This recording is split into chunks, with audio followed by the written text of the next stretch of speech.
60 The Answer. Now, from the Signature Bank Studios. Only the biggest stories, only the biggest guests, and only the biggest opinions. This is AM 560, The Answer.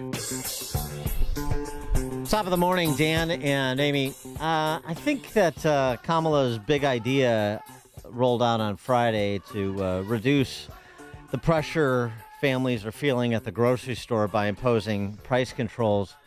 I think it was a bit of a cell phone, particularly because she had a bit of a Biden moment trying to get out the big announcement. As Attorney General in California, I went after companies that illegally increased prices, including wholesalers that inflated the price of prescription medication, and companies that conspired with competitors to keep prices of electronics high. I won more than $1 billion for consumers.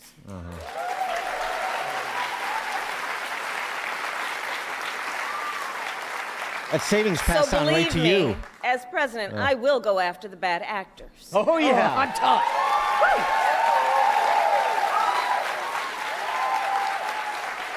And I will work to pass the first ever federal ban on price gauging on food. Gauging? You mean price gouging? She What? blew the money line, and well, that's not the only thing she's. Hey, hey. Never mind. Yeah, price gauging. Not a great moment. Also, she gave Trump a lot of fodder for ads they quickly flipped around, at least for social media, and I suspect there'll be national spots coming. Kamala talking about the state of inflation and believing she's going to get away with dislodging herself from the administration she's a part of. This is a big play she's making. I don't think it's going to work, not if the Trump campaign responds properly, and they have so far. Everyday prices are too high. It feels so hard to just be able to get ahead. The bills add up. Food, rent, gas, back to school clothes, prescription medication, the cost of food. A loaf of bread costs 50% more. Ground beef is up almost 50%. There's a serious housing shortage. The price of housing has gone up. It's too difficult to build, and it's driving prices up. It is out of reach. The size of down payments have gone up as well. Costs are still too high. There's not much left at the end of the month. Please stop selling plastic clothes. You've done a terrible job. I concede the point. And I kept thinking of the sticker. I did that because she did that to you Americans. She was a partner. She was a partner in everything that the president did. She was the last one he speaks to on important decisions like Afghanistan withdrawal. Don't forget that. I thought the best response on the merits that I saw, just in terms of layman's terms, to Kamala's rollout of, Soviet-era economic policies. Right. By the way, there's a lot of people who, still around who lived through the gas shortages under Nixon when price controls were imposed. So even if you don't understand basic economics, you may have a lived experience that informs your reaction to this policy choice. John Taffer, our friend from Bar Rescue. Great show, actually. He's an interesting cat, and it's a really fun show. But he's a successful entrepreneur. He's not just a blowhard on TV. And you're about to hear why he's a successful entrepreneur, given this rant he went on Cavuto's show. Well, Neil, I've been thinking a lot about it. Think of a shrimp. The fisherman needs to keep his costs the same. His gas can't go up. His maintenance can't go up. Then the processing plant, their prices can't go up. Then the distributor's price can't go up. Then the company that retails it can't go up. Then when the restaurant gets it, his prices can't go up. If anything loses control along the way, the guys on the back end of the chain lose money. And this is what we've seen last time. We saw landlords not rent apartments because they would lose money on it. So unless you freeze every single cost of every business in the country, you cannot cap some of them. And of course, Neil, if you were to do that, then our free market economy is gone. and that is socialism. And entrepreneurship disappears. My ability to innovate and create profits and add value to my customers so I can increase prices. Make my service better so I can increase prices. Create better work environments so I can attract better employees. I can't do any of those things anymore once this is put into place. It freezes us where we are, and I believe it stops any type of growth that we could ever have. You know, Neil, I take a look at the last year. Red Lobster filed bankruptcy. Rubio's in California filed bankruptcy. A company called Miracle Restaurant Group with 25 Arby's, fast food, they filed bankruptcy. Another company with 17 Popeyes filed bankruptcy. Tijuana Flats filed bankruptcy. Quiznos had 4,700 restaurants. They're down to 300 restaurants. These are the economic conditions that we're living in now. And rather than capping it, how about stimulating it? How about creating an environment where entrepreneurs can be entrepreneurs, where innovative marketing programs and promotional programs and product development can take place that'll pull us out of where we are? The policies proposed are the exact opposite of that, Neil. And if I can just add one more point, even Walgreens is projected closing 2,700 stores, Neil, in the next couple of years. What happens to those local communities when they lose drugstores, when they lose restaurants, when they lose those jobs?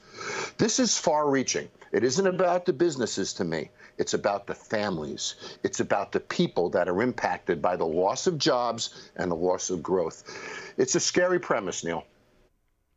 Let's see if Scott the Cow Guy can do better than John Taffer. Scott the Cow Guy, Shellady, market specialist for Market Day Report, 10:30 to 1 p.m. Chicago time. Also the host of the Cow Guy Close, 1 to 1:30, both at RFD-TV. Scott the Cow Guy, what say you? Good morning. That's a pretty tough act to follow. I mean, he said it pretty well. I would add that these policies have been tried before. It's not like they've invented the wheel or reinvented the wheel. And yeah, but not by Mamala. Not by Mamala, they have. Right. Well, it's not going to work, and it's unbelievable. Two things. It's unbelievable to me that she thinks that they're going to work. I mean, you can't be a serious person, but, you know, they're not serious people. I mean, we have to rewind ourselves and say anybody that puts ladies' hygiene into fourth grade boys' bathrooms, that is not a serious person in life. That's an embarrassing thing to do. And now you've got this person that comes across and is putting communist regime policies into our capitalist markets. It doesn't work, and we've tried it before. So I think I've never been more frustrated in my entire life. A few people have touched on it earlier before as well, but you know, she's in the driver's seat of the car right now. Please take us to where you think we should go right now. And you alluded to the fact that she's not going to be able to get out from underneath the policies that she put in place the last 3.5 years. This is unbelievable that people don't understand that she's in control right now. Everything that she says she's going to do, she could do today. Right. It boggles my mind. So here we are. We've got price controls. Yeah, I was old enough to remember sitting in the back of my parents' car waiting to get gas in the 1970s. Absolutely, I remember that. I do too. And we're going to try to go back there. I mean, go ahead. No. Yeah, and then shortages of bread and things like that, and just being scared in general. Not a fun way to grow up. But she's also proposing $25,000 subsidy for first-time home buyers. Well, you know, we talked about that on my show on Friday, and I have, like a 32-year-old, one of the assistant editor that helps with our show. And you know, he's not really wise to the ways of the world and politics as of yet. He's still trying to get out from underneath his own student loans and trying to make his way in the world. But you know what? After working with him for about 2 years, the first thing out of his mouth when he heard that was, well, looks like the price of houses just went up by $25,000. Yeah, exactly. Thank you. Yeah. Welcome to the Republican Party. Light bulb went on. Right. That's gonna lower the cost of housing just the same way that subsidizing college loans has lowered the cost of college, Scott. Well, you know, you guys both know my wife. I mean, my wife's from not a very nice part of the city of Chicago. And we laugh about it all the time because, you know, subsidy is money that's supposed to given to you to change your behavior, right? She keeps looking at me saying, that's not a subsidy. That's a bribe. That's a bribe. And so all these bribes for your electric vehicles, all these bribes for student loans, these are all bribes to try to get you to change behavior. They can't do it. See, the overarching thing here, by the way, both of you, is the fact that this administration, and I've said this on your show before, continues to try to screw with the laws of nature. They won't let the free market take place. They won't let people be free and make their own choices. They're trying to jam things down your throat with mandates and subsidies. They're trying to do things like what she just rolled out on Friday with price controls. These are screwing with the laws of nature. At some point in time, it boomerangs back, and the laws of nature win. And it's even worse than it would have been if you would just let things take their own course. But no, they're out there trying to change your behavior, forcing a round peg into a square hole, and at some point in time, it doesn't work, it all blows up, and you're even worse off had you just kept your hands out of it in the first place. That is their policy. Do you get the sense, though, that people are like, my 401k, thanks to, you can't fight City Hall and propping up the markets, my 401k is doing well, and so we have to give the people that don't have the same advantage, this sort of white man's bird mentality you see in the Western Burbs or the North Shore, the rich enclaves.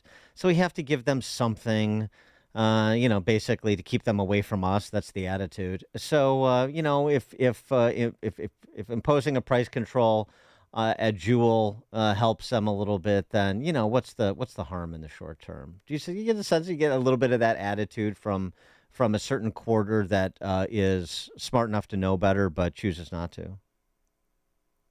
Absolutely, but that same argument is with the border as well. Now, what's the big deal? I mean, it's a better life form here. It doesn't really bother it doesn't really affect you, but it does. Because, you can have your beliefs and you can do what you want to do with your beliefs, but when you're going to be spending my money on your beliefs, forget about it. And so I don't agree with the border being open. So if you want people to come across the border and try to have a better life, that's fine, but you let them live with you and you pay for them to be here. You don't use my money. Don't use my money for the price controls that I know aren't going to work because you feel guilty about your success. The best thing you can do for these people is let them in like we always have done, on a vetted basis, or let these people have, like John Tapper said, put policies in place that actually spur on growth, not cap it, right? And does anybody ever remember what happens when you put in rent controls in New York? The price of housing goes up. It doesn't go down. The price of food will go up if they put in these controls because people get out of the business. They won't want to build any more new homes. They won't want to be investing in getting people nicer places to stay. So then you have less to go around again. I mean, it's on. My wife is from Serbia. She has physically stood in bread lines, and she's thinking, "Oh my gosh, it's going to happen here again." Scott the Cow Guy, Shellady, market specialist for Market Day Report, 10:30 to 1 Chicago time. Also the host of the Cow Guy Close, 1 to 1:30, both at RFD-TV. Scott the Cow Guy, thanks as always. All right, brothers. Have a good day. You too, and he joined us on our turnkey.pro answer line. This is the morning show more Chicago radio listeners are choosing. This is Chicago's Morning Answer on AM 560. The Answer. Suburban Welding and Steel is your local welding, fabricating, and repair shop where service and quality is number one. Their dedicated team of experts can repair a job on site